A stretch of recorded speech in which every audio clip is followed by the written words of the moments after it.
Grazie. Giacopuzzi avrebbe richiamato Prodi alla guida del Partito Democratico, visto quello che ha detto in chiusura di intervento prima. No, ma io ho detto semplicemente che l'unico negli ultimi anni che ha fatto un'egregia figura è stato Prodi. Ma perché se n'è andato, dice? Nel momento in cui anche Veltroni se n'è andato adesso. Esatto, ma devono uscire proprio dalla vita politica come ha fatto Prodi. Cioè i cittadini sono veramente stanchi dei soliti visi, dei soliti riciclati, dei soliti Poi però li ricoprono di voti. Dei soliti giochetti di destra e di sinistra. Ormai noi crediamo di PNE che il futuro ci saranno partiti estremamente territoriali.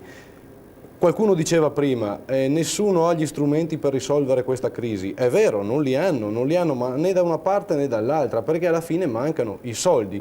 Infatti sarà questa crisi che travolgerà i vecchi partiti e le vecchie ideologie fondate sulla destra e sinistra. Qualcuno anche ha detto, è grave che Franceschini sia andato a votare sulla Costituzione e ad attaccare direttamente così tanto Berlusconi.